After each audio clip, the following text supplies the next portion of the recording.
Go we Ray, shall. Mike, Good morning. how's it going, guys? Excellent. Excellent. How are you, Nate? I am living the dream. I went and played a state tournament this last weekend and ran a booth, and those are just long weekends. But I don't have to tell you two about that because you guys were doing the same thing, basically. Well, in a nutshell. How'd you do? We took fifth, sixth in the team, and I forgot to sign up for the singles because I'm an idiot. So I guess I didn't play any of the singles. But what can you do? I actually withdrew from a state tournament this weekend. Oh, you didn't play when you got back Saturday night? You didn't play Friday night? You didn't play Saturday?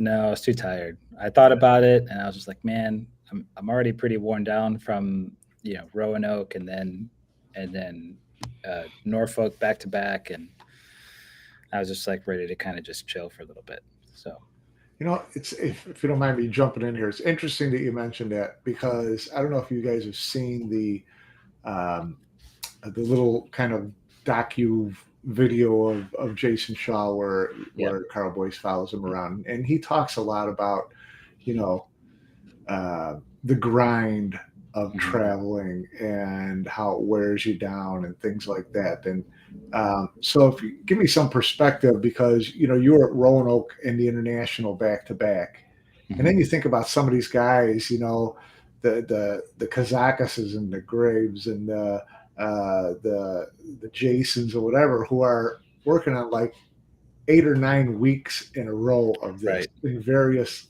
continents. Forget countries or cities, of various continents. What can you give us some idea of what that might be like?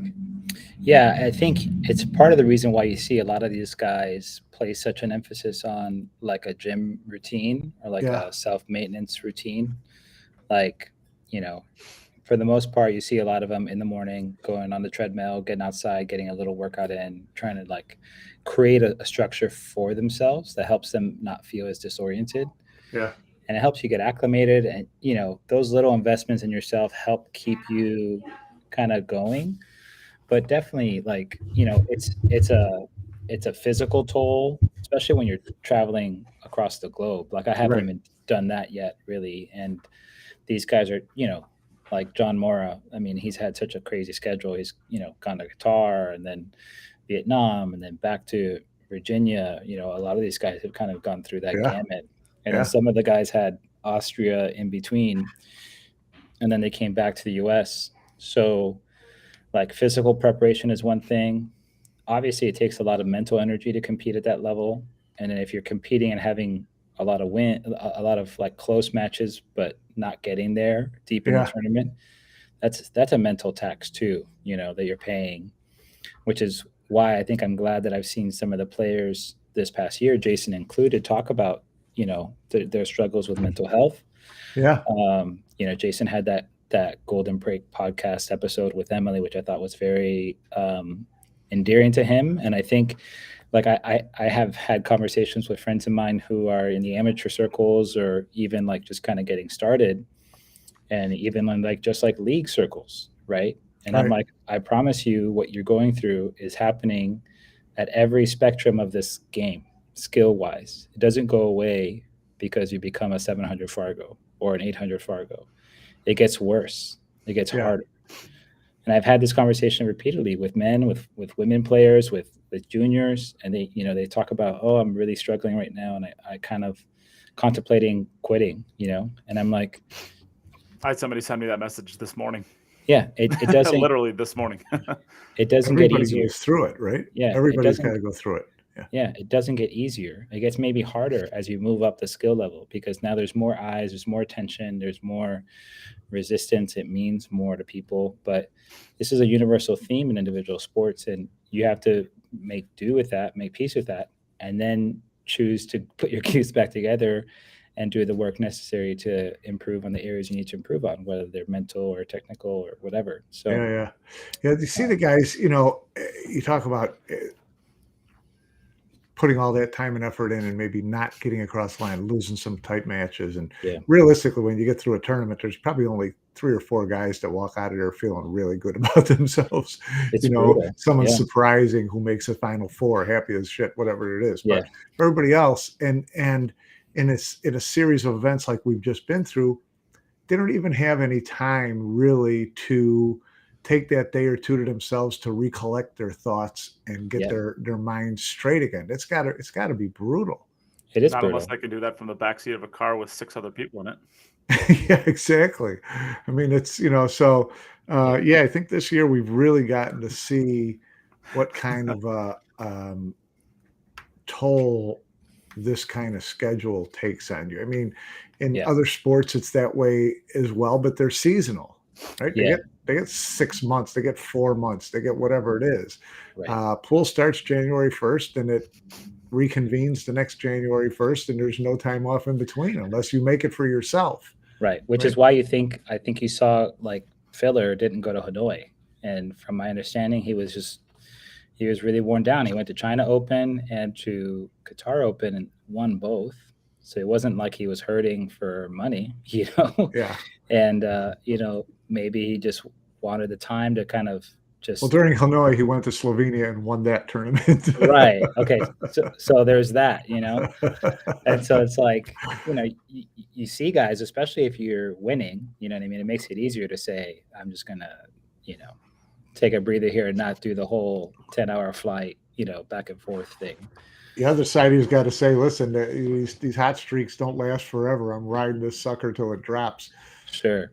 Yeah, no, it's one of those. And like we've seen players recently really catch fire. Like it's hard for me to say that Yapp right now isn't the best player in the world at the moment. He's right up there. That's for sure. You look at his last 3 months, and there isn't a Final Four that he hasn't been in.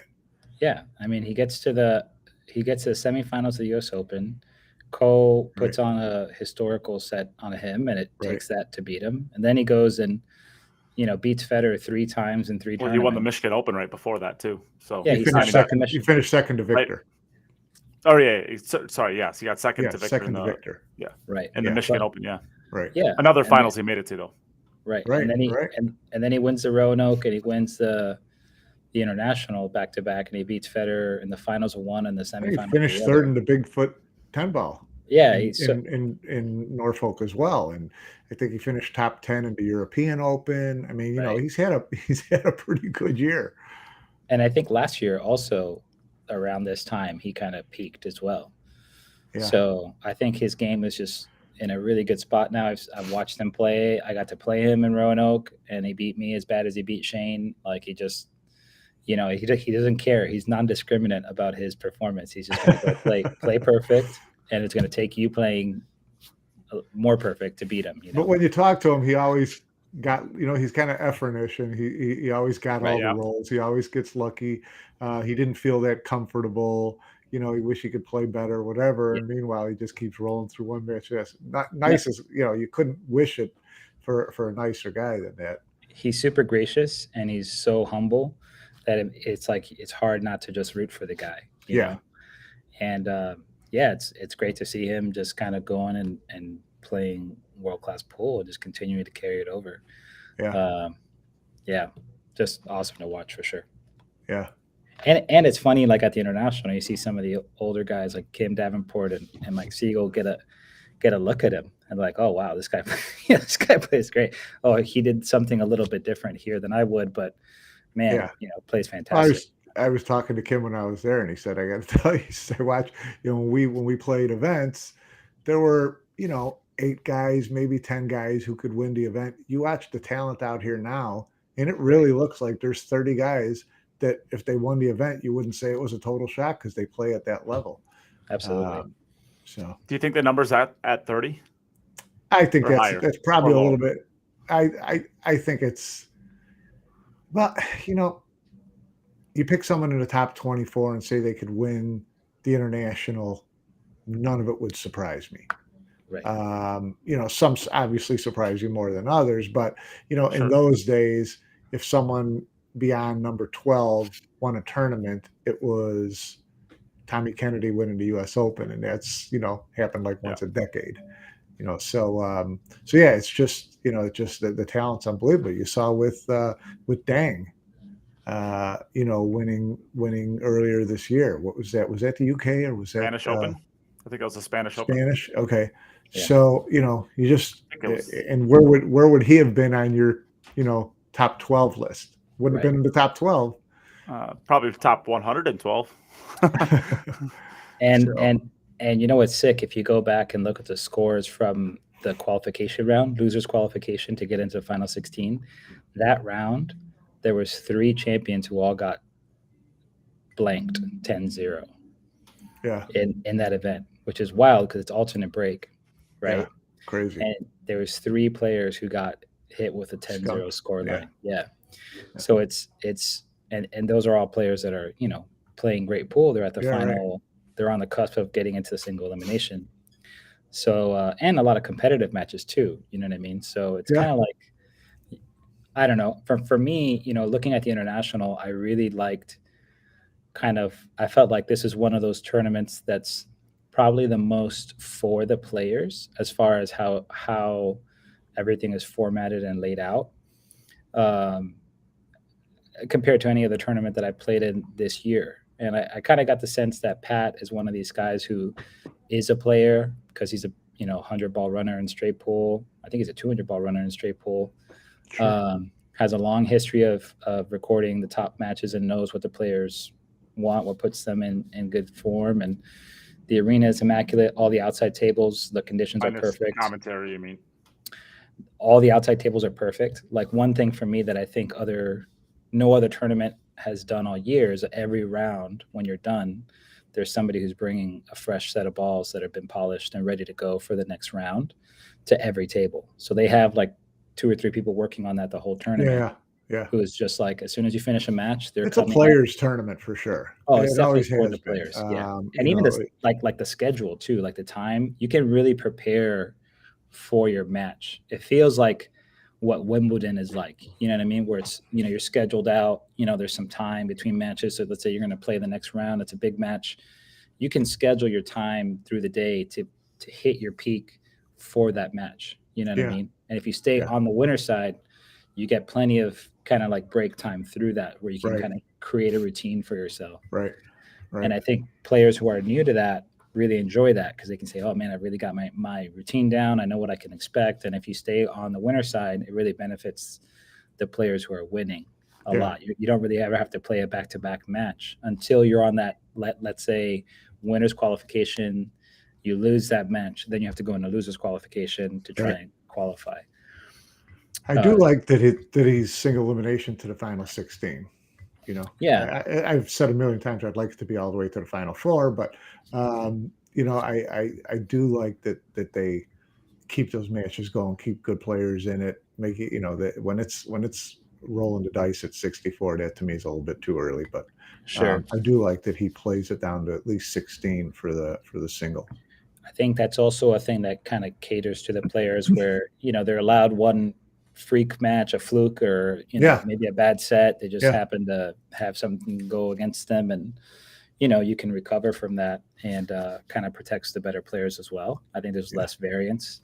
Still you're going to have the best players getting to the end most likely, and I think maybe the one upstart from that event was maybe Gerson, who came out of, maybe for other people who don't know him, like he's a tough player and is dangerous, and had a lot of great wins and he's so entertaining to watch. He is. He reminds me of like, they're not going to make any instructional videos with him, that's for sure. He reminds me a little bit of like Ishmael Paez, Moro, exactly, or Rafael Martinez, kind of that, like maybe it's like a Hispanic thing, but I mean, he beat Shane, after which somebody was asking. That was a trap match right there. It was. I told anybody, like, if I had ball in hand on when I would want to play Shane strategically, it would be immediately after winning the Bigfoot 10 ball. You know what I mean? Because he has Josh and the Bigfoot 10 ball and all that, and all of a sudden you got to play, and it was like 15 minutes later. He had to queue up for he didn't even break his cues down. He just had to walk over from the TV arena, set his stuff down, go to the bathroom, and then go play. And Gerson's hitting balls, getting ready, and he came out strong and held on to the match. So that's that's tough. So that's the only other time you're playing back to back is if you're in the Bigfoot 10 ball. But did you watch a lot of the matches, Nate? I didn't get to watch nearly as much as I wanted to since I was at that event all weekend playing or right. running the booth. Sorry. So yeah. Yeah. I watched a good chunk of. I mean, Gerson. Have you guys met a nicer guy on the tour than Gerson too? Yeah, he's Just bringing him up. a sweet guy. Yeah, Yeah. sweet guy. I speak Spanish, so I can talk to him in his native language, which is fun. And he's got a lot of support from Latin American fans and players. And he, whenever he comes to the States, one of my friends from Miami is usually with him, kind of like stewarding him around. And they were doing his social media stuff and taking clips of him and posting them online, which is great for his, his fans in South America. And, I mean, the kid's a champ. He won the Texas Open 10 ball last year, I think it was, if I'm not mistaken. And you might be right. Yeah. And so, he's up there. He's a high 780 Fargo, I think. Yeah, So 787, yep. Yeah, he's a good player. Champ, Yeah. And only going up. Yeah. Right. I still remember maybe it was about a year and a half ago. He was somebody brought him up to Beloit, Wisconsin, to the Carom room, and they were trying to pass him off as like a decent regional player that was like coming up in Chicago area, and like nobody's ever heard of him around the area, but like he's just an up and coming player, and he's just playing all the top players from like Wisconsin and Chicago and Minnesota, and he's just smashing everybody. And then it's almost like a lesser version of the Efren when he came to Texas. It's a little bit lesser of that, but then people found out who he was, and his action in a hurry. His action is knocked now after beating Alex on the TV table. So I do want to. Laura mentions in here, how do you compare Earl Siegel or Efren dominating with a short field that could beat them versus guys sitting with so many top players? The one thing I would say about that, as long as we're talking about guys like Kim and Siegel and that, is that those guys were phenomenal players, and the standard of the elite at that time was as strong as at any time in the game. I mean, when every, and they all went to every event. So when you went to every pro event in the U.S., it was Siegel, and it was Varner, and it was Hopkins, and it was Rempe, and it was Miserak, and it was Buddy Hall, and it was Efren, and it was Kim Davenport. I mean, you're talking, you could run through 12 guys that are legitimate that are in the Hall of Fame who all played in every field that they played in for 15 tournaments in a year or whatever the case was. Right. So, those guys, it's not like they could just sleep through the first 4 rounds and then, that was all double elimination all the way to the final. Right. They were grueling events. Triple tough. I mean, those guys were, that was the golden age of American pool. Yeah, and they were as good as anybody. And with you again, it's like most sports, you really can't compare eras because the equipment changes. So much changes. It was funny for me to listen to Mike talk and hear because I know what's happening. He's so mapped to what he had to, how he shot the ball, the conditions he was in. Yeah. And certain times he would call things so like really, really triple smart, paying attention to certain details about when the safety is acceptable versus when it's not and why. Those kind of things, if you listen to, it's like you can gain a lot of information from that. But then you hear him talk about certain positions where he talks a lot about wanting to use inside English or certain spins that he's just not mapped to the new conditions, where the new conditions are so slick, so clean. And that's the thing, thoughts aren't there, right? Shannon was asking, let's talk about dinner Mike had with the mouth. And the one thing I will bring up from my dinner with Siegel is that the one thing that he did talk about relative to different eras of playing, he said, listen, you forget break boxes and smaller packs, whatever. If you want to change the game, go back to really slow cloth and make guys have to really muscle the ball around the table and really work. He said that changed the game. That's why you can't, to him, that's the biggest differentiation between his era and this era. Isn't cues, isn't shiny balls, it isn't pocket size, it isn't where you break from. It's how the cloth affected how you could play a rack. He said now you just you can just you spin a ball around 7 rails and you could get it through a pinhole if you need to. And so he said, I'd love to see these guys play on slow cloth. And I've always I've talked about how I want some of these majors to differentiate themselves from one another instead of being, the Spanish, the UK, the European, the US Open, the Norway Open, all like carbon copy tournaments. Change them up a little bit. And one of the ways I always thought would be change format, pick one tournament, make it double elimination all the way to the Final Four. And then have a step ladder final from there. And which I think they used to do at certain big majors like the ESPNs. They used to do it that way. They could, yeah, they did. They ran, yeah. So you can do something like that. Or another option would be have change the condition. Have a really slow cloth on it, and guys just can't whiz around the table like they're on ice skates. Might be kind of fun. I mean, I don't know. Admittedly, I'm not a player, so I don't know if I wouldn't mind would scoff at that, but I'd love to see something like that. And then you know what you're looking at as far as what makes this tournament different than that one, tougher than this one in somebody's eyes, whatever it is. And to your point, Mike, I think just before we transition away from that topic, I think whenever I talk about the old players versus the new players, I always say that, they've optimized for their conditions on both sides of it, right? Yes, of course. The new players have like the faster cloth allows for kind of larger margins of error, and the slower cloth, and especially the game straight pool back then, forced you to play things tactically perfect, or else you would get punished. You would succumb to the inefficiency in your shot selection, right, because of the conditions and because of the format. So straight pool penalizes you for not being on the right side of the ball. Mm-hmm. 9-ball, you can stroke your way in and out of it, right? Yeah. So it's not as much of a penalty for imprecision, which is why I think the old players were tactically superior. They're more efficient and they're more cognizant of those things because of the mold that they came out of. Yeah. Now, when you alleviate that pressure because the cloth is softer, right? It's faster, and the balls are better, and now you start feeling how high these guys can fly, basically, and do things with their ability and with their stroke and with the equipment. You start feeling, those improvements over time, because now, like you're saying them, like, oh, I hate the jump cue. Well, the jump cue is just forcing you now to play a different kind of safety, right? So it's not just getting behind the ball. It's not good enough anymore. It's a different kind of safety, but it also, allowed guys to get out of poor position play at times. Right. And so like, when I review positions with like my coach and stuff, we call it dogging it if you don't freeze them to the ball, or if you leave a jump shot, that's you're dogging it, and that's what we should start doing. It's not a good safety, right? And they're learning that when they see guys just pounding in these jump shots and following the cue ball 2 cushions or drawing it back. It's like, you left the jump, you dogged it. It's a bad safety. But back then it wasn't a bad safety because they didn't have the jump cue. So. You see where both sides add to the game, right? Yeah. It's just different games. Yeah.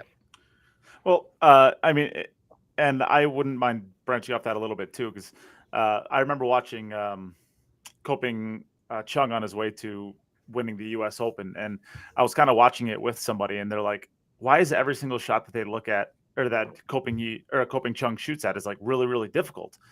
And they're not really difficult. The cue ball is just exactly where it needs to be on those tables to not have to force the cue ball around the table, right? So he's taken more of a 60-degree cut on a ball so that he can have the angle to get back down table naturally without having to, force it forward with 3 rails with inside position or something like that. And, those shots, you just can't pound the ball around on these tables with this 4-inch pockets, even if it is sliding new cloth. There's just no room for error. So I'm seeing a lot of the players who are having success setting up with more angle, making sure that they have the angle that they need to be able to get the cue ball to wherever they need to be, as opposed to, coming up a little bit more shallow on the angles, which is no problem because the players can stroke the ball 13 cushions. And that's kind of the way, 90s pool and 80s pool is played. Right. The players just seem to be better with their cue ball, keeping it in a line where they, they always have the angle to get wherever they need to get to. Nobody's better than Buddy Hall. Nobody. My favorite Buddy Hall story. It's not even close. Buddy Hall was so. I remember, and I've told the story before, but I remember going to a tournament early on in my thing, and I was watching guys like Siegel and Rempe, because the first big tournament I went to was the straight pool tournament in New York. and they had those wide stances and the long fluid strokes, and they were so stylish, and they flipped the ball around and fire in 9-foot shots, and it was fantastic. And I remember going to one of the first pure 9-ball events, and everybody's like, well, you got to go watch Buddy Hall. And so I went and watched Buddy Hall play a match, and I watched Buddy Hall play another match. And I remember going up to one of the pro players there and said, I don't get what the big deal is with Buddy Hall, but he talks about how great Buddy Hall is. I never saw him. Every shot is like, straight in 3 feet. I mean, how I have not seen how good he is yet. And it took me a while to realize that's exactly what they were talking about. Yeah, that's the whole point. It's like, it's so easy, right? Yeah. Man. Yeah, no, Buddy Hall was always exactly where he needed to be. And because it wasn't 60-degree cuts, because you couldn't whip the ball around like that, he was dialed. Yeah, he was amazing. He's gross. My favorite 9-ball player ever is Buddy. So yeah. What else you got, Nate? Well, why don't you take over about the Hall of Fame? Because obviously Niels Fine this past weekend was inducted into the Hall of Fame. We haven't really talked too much about that yet. I'd like to hear your take on the event, how it went, and all that good stuff. Yeah, it was fantastic. It was a big crowd. Really packed that room in as many as we could fit in there. And Niels, it was really cool because he was there with his. He was able to bring over his wife and his 2 daughters and his mother. And his younger brother. He's got a brother who's 25. I'm like, Jesus, it's Niels 41, 42, whatever it is, at least 44, maybe. But anyways, he had a lot of family and friends there, which was great. And he did something a little bit different, which was he had a slideshow. And his talk was over a slideshow, and it wasn't, here's me holding this trophy. There were slideshows that he was able to discuss a certain part of his life and his career, and add meaningful insight into why this period was so important to him. And he was, he's so passionate and articulate and all that to start with, that then you put him in that situation, and he really, like all the Hall of Famers, they choke up at some point, and it's one of the coolest things about the Hall of Fame that I always tell people about is you got to go to the banquet and watch these guys, because this is their opportunity to stand up in front of you and tell you things about themselves you didn't know, struggles they had that you never knew about. Important parts of their life that you never knew about, that they never really talk about. And so that's always a really cool part of it. And Niels got a lot into that. And he was also very inspirational, as Niels is by, watching his videos and his teaching class and things like that. He really loves the game and is so passionate about it. And I talked to a couple of pro players after it was over who were like, his talk was what I needed for my game to light a fire under my ass right now to get back out there and keep swinging harder. So it was a fantastic night. Do you guys ever? I think I remember last year you guys recorded them. Do you record? Yeah. We should have an edited version of the entire banquet out in about a week. And we'll put it up on the BCA Hall of Fame Facebook page, and everybody, share it there, and everybody can watch it. It was really good stuff. Yeah, I think going back to our original kind of point about struggles and players kind of going through it, context and seeing somebody else having gone through it and winning a lot of times can be a something you can hang on to. Yeah. So a lot of times people lose their why, and they kind of get in the muck and mire of their process, and they get so into themselves that they don't have, or they don't look at people they can model after. Yeah, perspective. For me, that's always been a secret to just success in life and in sports too, is finding people who have done it and figuring out what worked for them and how you can incorporate those tools and those approaches, those mindset tricks to get across the line, So, I mean, Niels is very decorated. Obviously he's a legend in the game, has done so much, and it's cool to see him in this more, still competing, but also in a more openly like mentorship kind of capacity, where he's creating avenues for people to reach out to him and leverage his experience and expertise, and just being open about his journey. I think that can add a lot of value for people who are in the process of, restructuring their lives and trying to climb this mountain that everybody's, in pursuit of. He talked about how when he first came over here, it was basically, from the frying pan into the fire, and here's your own money, and you got to go out there. And he said, he had gotten to a certain level, and was feeling really good, and then he had a real rough patch. We talked about this before. Everybody goes through those. And this was at a very impressionable part of his career. Do I do this for my life, or don't I do this for my life? And he said that he had gotten to a point where he went up to his friend from Ohio that he stayed with and said, I really think I think I'm kind of out of this. I don't think I can do this. It's not working for me. And he said, no, you got to stay in it. He says, I'll put up $100. You play, I'll get someone, I got someone for you to play, and I've got the $100 to put in, and go give it another shot. And Niels' favorite player was always Boosty. And he said he was there, and he started warming up, playing on the table, and all of a sudden Bustamante came walking over, and he goes, wow, this is really cool. I'm going to go watch Bustamante. I wonder what he's doing here or whatever. And then his friend told him, no, that's who you're playing.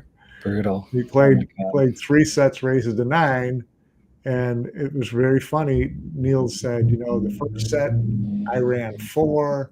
Then we, played around a little bit. Then I ran 3. Then I, played around a little bit, ran 2. He says I won 9-0 the first set.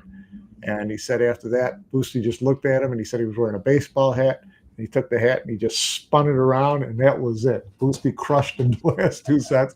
And he said, but even though I lost my 100, he said that turned a corner for me. That was okay. I'm kind of getting close to this level. I can do this. And, so you talk about those seminal moments in your career, decision-making, not the tournament you won, or it's decision-making on whether to keep playing.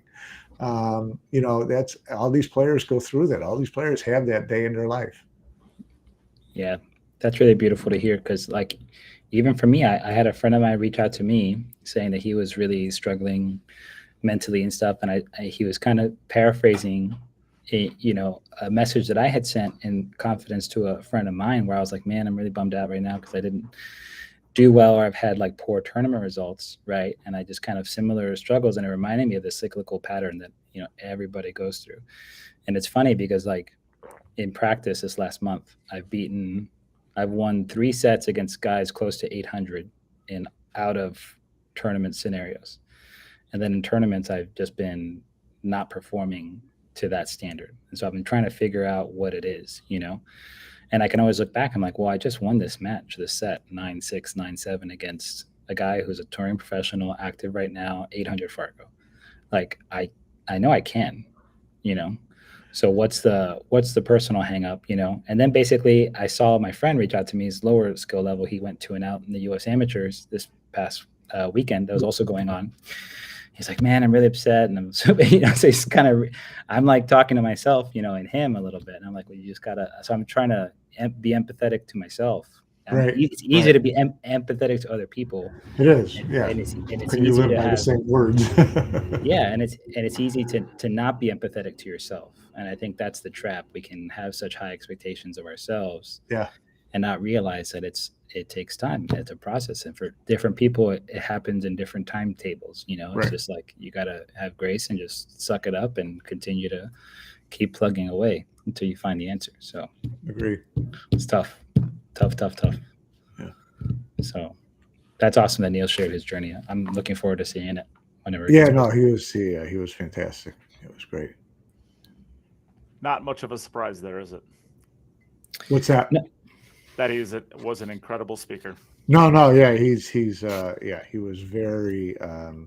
He's also a good DJ. Did you guys know that? He's he's been a DJ forever. Yeah. I followed him on Spotify recently. So did you? I'm going to use that whenever I play him. Another thing most people don't know is after a couple of the Mosconi Cups.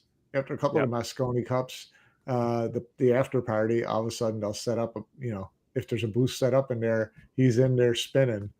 Right. Yep. And, yeah, good stuff. Another thing most players, not I guess another thing some people don't know is he's actually blind in his left eye. Yeah. He only has vision in one of his eyes. Sick. Which is why he's Crazy, so right-handed right? dominant too, right? Yep. He's like Earl, like super out there dominant on the right eye. And he's right-handed, so it's pretty cool. Yep. Another little Niels Fine trivia fact. Yep. And he's been with Longoni for a long time, right? 20 years. 20 years. Wow. Yeah. You don't see that either. Pierluigi Longoni was there. He flew in from Italy for it, which was very cool. Mm-hmm. Yeah, it's a great relationship when you've got something like that, for that period of time. Right. Yeah. And they've just recently come out with Carbon as well, because he's playing with Carbon now. Right. And he's been a wood chef guy forever. So they must have just quietly started adding Carbon to their, because you usually see Carbon announcements coming from other brands. I haven't really seen anything from Longoni, maybe because they have more of a European kind of basis instead of a strong. More 3-cushion, more, yeah. Which is right. Yeah. Right. Yeah. Which is good because the Karen players are going to Carbon as well now. Yeah. Yeah, very cool. Well, is there anything else you want to share about the Hall of Fame dinner then? No, the steak was excellent.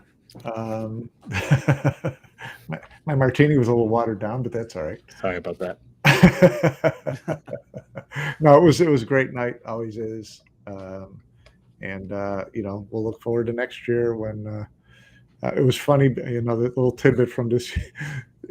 Natrum put together a nice little Niels video, of Niels over the years, early Mosconi Cups, early World Cups, World Championships, things like that, and a lot of film clips. And Shane was on the butt end of, 3 or 4 of those winning 9 balls and whatever. And every time the video would, he would come up in another video, the room would start laughing and looking at him because Shane was there as well.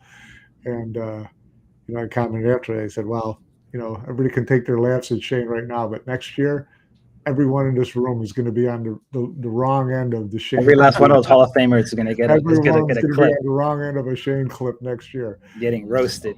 Yeah. So yeah, that'll be that.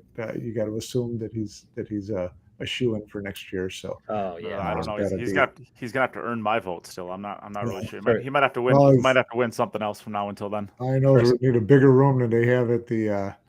First ballot at the Sheraton. That's for sure. I'll definitely be there for that one. I think for sure. Yeah. I did want to add too. There was another notable event. I just mentioned it, but APA just did their. Yeah, they just did the U.S. Amateur Nationals. It was in Orlando, which is where I live now. And since I didn't go down to the state 8-ball championship in Lantana, I decided to peek in there on Sunday. And it was the first time they did a standalone venue for the U.S. Amateurs. Right, that I can remember, because I won it back in 2010.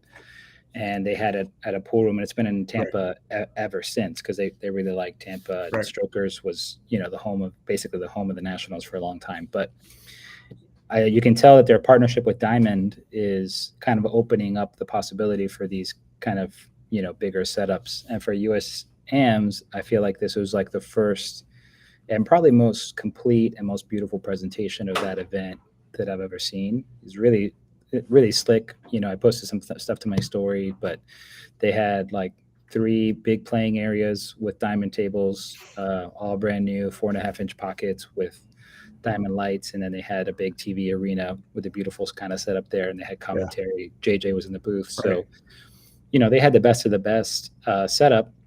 And it was our first year at the new venue here in Orlando. And it was just really, really nice. And Brett Stoudemire finally snapped it off. He's been trying the last, he's on the short list of guys that probably should have won it already, considering how good he is. And just, it's a tough tournament to win. It really is. Yeah. So, it was just kind of cool to see that happen and see. Yeah, no, it's great. I mean, I know that they were very excited about, bringing it into a bigger, a more of a hotel ballroom, a convention-ish room type of atmosphere.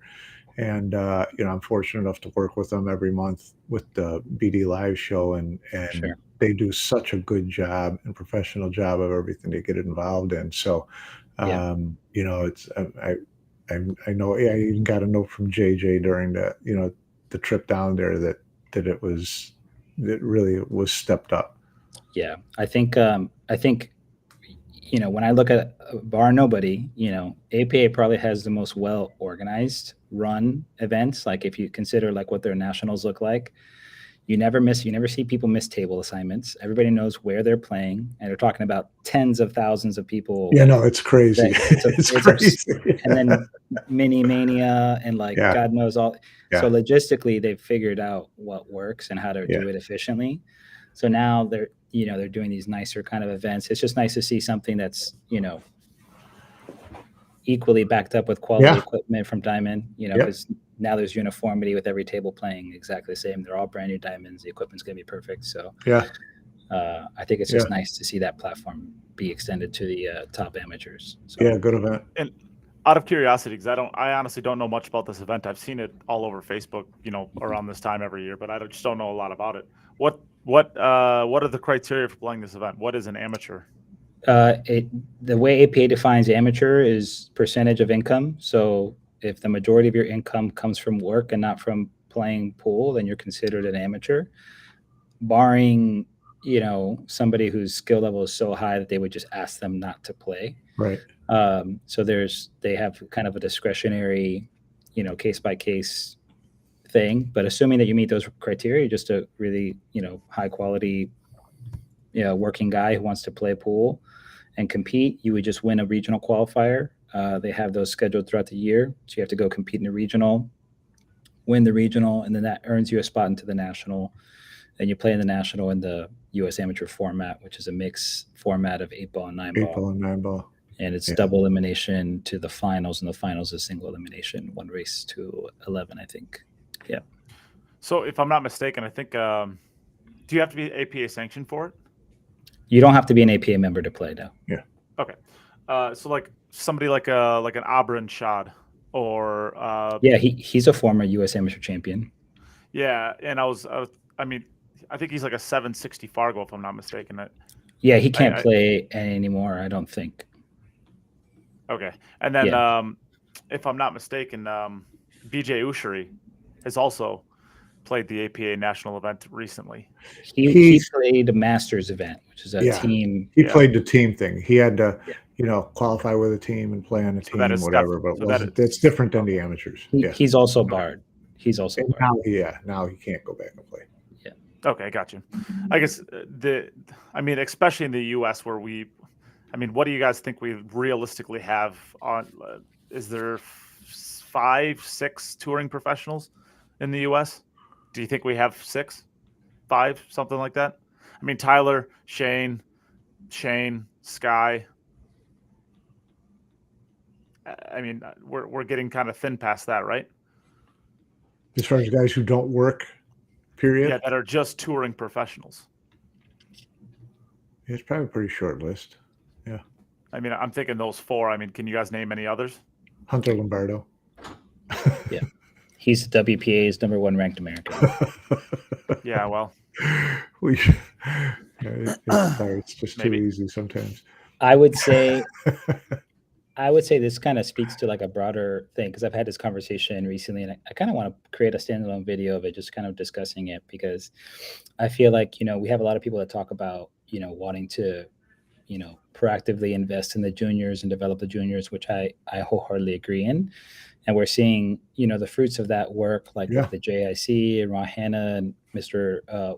Corey Wolford, and everybody that's involved in that program. You saw Sophia and Adrian Prasad both make, the finals of the World Juniors, which is a big accomplishment, because a couple years ago that was not happening, right? Not at all. Not even close. Yeah, it's not close. So now there's starting to be a little bit more parity. We're still maybe a little bit behind the overall curve, but more competitive for sure. But I think the question that I pose is, if we're developing our juniors, what are we developing them towards? Because I would argue that we also need development in the professional class of play. And that's irrespective of age. It's more of just this skill level. Once we graduate juniors into this plus 700 Fargo to 800 Fargo range, we basically abandon them, right? There's not an incentive at the national level for professional caliber play. Correct. So, the systems that we have in place now in the US, speaking of amateur pool, is a lot of Fargo capped events. It's a lot of there's an incentive directly to keep your Fargo below a certain level, because that keeps you in contention to play regional events. There's incentives in league play to keep your skill level down so that you can go compete in league team events. So we have a lot of systems that kind of promote keeping growth stagnant, and no systems that promote the expansion of growth. And so that gap from a systems level leaves us lacking world-class skill, really. And so we kind of feel that at the global stage when we start getting into this environment where there's a lot of eyesight, a lot of publicity around world-class competition right now. I agree with about 97% of what you said. Okay. And here's where I get a little bit lost in it, is that I don't think that I don't know that we abandon them at a certain point. They're just, there's the work in progress is still the next level. I also don't think that's unique to the U.S. They have great junior developmental programs in Europe, and they develop all these great pros and all that kind of stuff. And I don't know that they're being groomed for anything better than what our juniors. I mean, they're both being groomed for the same thing, right? Which is the Matchroom WPA tournaments, and see how you do, and best of luck to you. Here's your visa, and good luck. So I don't think that it's a U.S. issue. It's systemic. It's a pool issue, right? Well, I kind of look at some countries that do take a national interest in their professional players, and there is support there for them. There's support there. They're not, they're not living high on the hog and Poland off their stipend from the Polish government or the Austrian government or the it's just making the pain of trying to be a quote professional pool player a little more palatable than it is here. Yeah, and I think maybe from the outside, not really knowing the ins and outs of what like a Euro Tour looks like, or kind of those higher level leagues, right? The German Bundesliga, I've heard it mentioned quite a bit that's a proving ground for a lot of players, and they get more iterations. We don't have anything at a national level here in the U.S. that kind of keeps these iterations kind of going. We're kind of relying on outside promoters. Like now, Matchroom's kind of developing more stuff, which is great. But we need a lot of competition that's U.S. based regionally and nationally that kind of makes that available. And I don't know about you guys, but here in in Florida in the Southeast, we had the Seminole Tour for a long time, and that was amazing. That was such a wonderful, every month I was competing against, Corey and Tony Crosby and Stevie Moore and all these great players. And that's where I saw the most growth, was because I had those things close by. And that's been gone now for a little while. And then now with Fargo restrictions, I can't play. The whole thing with Fargo restrictions is what's queering what you want to be. And there are tons of tournaments around the U.S. for players to play, and they just have to be, organized a little bit more as a group, and Seminole Tours, Northeast 9-Ball Tour, Mez West, whatever it is. And be rate-free events, and that's how you get that. That to me is where that government funding would come from. That's your government funding alternative, right? If you're an aspiring pro player and you need to start fattening the wallet so that you can go to the Hanoi Open, that's where it comes from. So there needs to be more concerted effort to take what I look at now as the American version of the World 9-Ball Tour rankings events, and putting a label on them, regionally, so that they, can draw enough interest and develop players like you were talking about in South Florida. Yeah, because I see a lot of guys that are in this like 715 to 760 range, right? Who aren't as active as they could be, Yeah. and are starting to maybe start to come out. Like we had Anthony Miglino, is a South Florida Yeah. guy. He's like he's in the high 760s, he's a Turned a 7 lot of 7. heads in Norfolk. 776 is what he's at. Yeah. So like Anthony's one of those guys that I'm like, man, why don't you come out more? And he's kind of like, now he's like, well, everything else I'm barred from in Florida now, so I should I may start as trying well. to come. Yeah, so Yeah, we just there's have to get more promoters willing to have events that yeah. cater to the top players. Yeah. I'm just so much of a solutions guy, and I think there's space in the American kind of, psyche to take ownership of the current state of American pool and start kind of providing solutions to Right. make it worth getting off the practice table and off the couch to get up and go compete, because I'm of the belief that we have world-class talent. And I know, like, we just had Federer added to Team USA as an eligible player, and that's great because it makes USA more competitive right now. But there's still this underlying problem of not having activity from a lot of guys that are, let's say, like Anthony or like other players that are Yeah, sure. like Justin Bergman. You know what I mean? A lot of these guys who just don't want to leave St. Louis or don't want to leave wherever. Brian Parks, who's won U.S. Amateurs 5 times and probably can't play anymore. Like there's a lot of these guys who would do well to be developed in the professional sphere. But there's a gap, I think, between that. And I think it shows more of what the U.S. has as a skill base to draw from. And so I think that just comes down to leadership. I think American pool is yearning for leadership. I think they've kind of deferred a little bit, waiting for somebody to solve our problems. Like Matchroom's not going to solve our problems, nor should they. Well, Ian Anderson's out of a job at the WPA now, so he's available. Right. Well, there you go. So, but honestly, sorry, I had to say it. Honestly, like looking at somebody like Pat, Pat Fleming, yeah, who just ran an event that I think is, maybe the most American event we have in professional 9-ball, yeah. And it's catered to the players. It pays attention to certain things that I think, we've lost a little bit with this whole march towards 4-inch pockets and all this other stuff that Matchroom wants to do, which is, I feel like, more European, like more snooker in kind of like thought, which is still valuable, but they do a lot of really good things on the marketing side, which I don't think, let's say, AccuStats or, Pat's crew does as well. Sure. But overall, running a tournament that's professional at a high level and provides a platform for Americans to showcase, I would love to see more of that. You know what I mean? Yeah. And I think he's the kind of guy who universally has respect and clout across the spectrum. He's not really getting in the middle of any of this. I love how he's, sanctioned by both Matchroom and WPA. I'm like, why doesn't everybody just do that? And then just let them, well, this will be the last year you can do that if the rules stay the same, right? Right. Next year he's kind of stuck. Well, he'll make a decision based on, just like everyone else.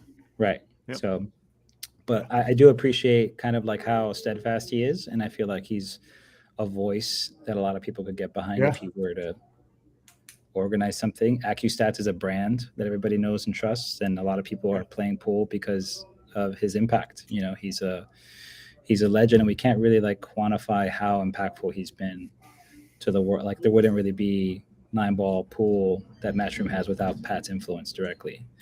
So I think he's a guy that could do something like, branch out the international format 6 or 7 different times, around the US and make it regional, whatever, assuming they had but dollars and cents, I know. So. Yeah. Well, are we done with that conversation? Yes, we are. Well, I guess we really haven't even talked about the international as far as who actually won. So Aloysius Yapp, we kind of mentioned it, did beat David Al-Qaidi in the finals. Victor Zelinsky and Gerson Martinez were your semifinalists. Your quarterfinalists were Mario He, Fedor Gorst, Naoki Oi, and Alex Pagulayan. Cool to see Alex up there again. Yeah, Alex played great. Alex had a really good run. He played terrific. David Alcade, I mean, Solid. he's I having think this he's having a really good year all of a sudden. this is the best I've seen him play in a few years, because he's always kind of been like, you always think of him like, he's dangerous, but now you're like, man, he's like up there, right now, like playing at the top of his game, and it's going to be coin flips to try and beat him. Yeah. I mean, it's Albin just lost in the finals of the Hanoi Open, obviously, but I mean, David is almost taking the kind of the place of Albin in my mind, as far as like that dangerous European player who's a threat to make every single finals and Yeah, might end up snapping one off. Starting to get there. Starting to get there for sure. Yeah. And Albin has fallen off a little bit the last couple of years. Yeah. Yeah, I was kind of surprised how impactful his win or his finals berth in Hanoi was for him making the team. Yeah, me too. I thought that spot was going to be, up for grabs. Well, it made if you're a first time captain like Ralph Eckert, and the American team just got a huge percentage better. You were looking for that rationalization to play it safe. Right. And it wasn't just Albin that gave it to him. It was the guys Albin was chasing that gave it to him. I mean, they all dove in Hanoi, from Moritz to Mario to, all those players who were in the thick of the conversation that would be rookies, kind of took themselves out of the equation and just opened the door for Albin. And good for him for stealing it. I do think that I think lost in all that was Kachi. Who I loved his post when he said, no Mosconi for me. I had a shitty year. I had a terrible year. I honestly thought whoever the fourth pick was going to be, it was going to be a countryman of that person. So, like, I thought picking Albin was going to signal maybe a Mario or Max Lechner pick, because both have been playing amazing. And then it would be like Spain, Austria, and then Shaw. And then I thought maybe somebody like Moritz would get a wild card spot if he had a strong showing. And then it'd be like Moritz Filler, and then David, and you know what I mean? There's a lot of I think if Moritz would have had a stronger, because you've got a German coach now. I mean, if Moritz would have had a stronger finish in Hanoi, he would have been able to rationalize Moritz based on that. Although he still would have been questioned taking a rookie in that situation, because the Europeans are a lot more scared than they ever try to let on to be. Right. So good.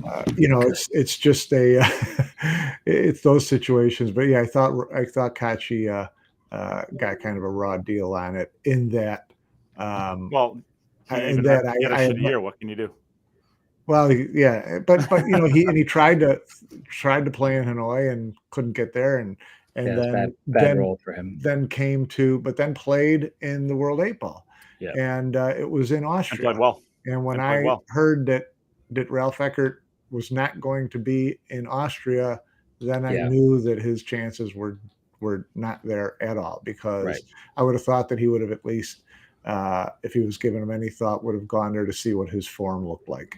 But I think it was too easy at that point to just say, okay, Albin, you wrapped it up. I think he talked to Albin about it before the finals even started. Shaw. So his mind was made up early, and I think it was it's also the softest landing you can take. A safe pick, for Ralph. Yeah. Not having to deal with the injury questions around. And watching Albin in Hanoi looked like watching Albin. Yeah. And he's been the most consistent, really. Yeah. Outside of Filler, maybe now. But yeah. I told Albin that he owed Shane, some Jason's jelly after the last few years. Back-to-back MVP. Yeah. I told Albin, no, he didn't win an MVP last year. Who? Yeah, I think it was Filler. Jason Federer won MVP last year. Filler.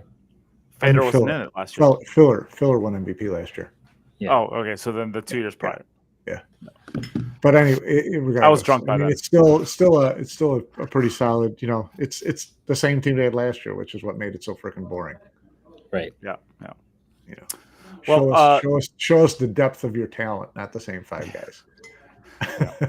Well, I do want to give a shout out quick to Yep. Payne McBride, who also won the 18 and under boys at the International Open, going Yep. undefeated.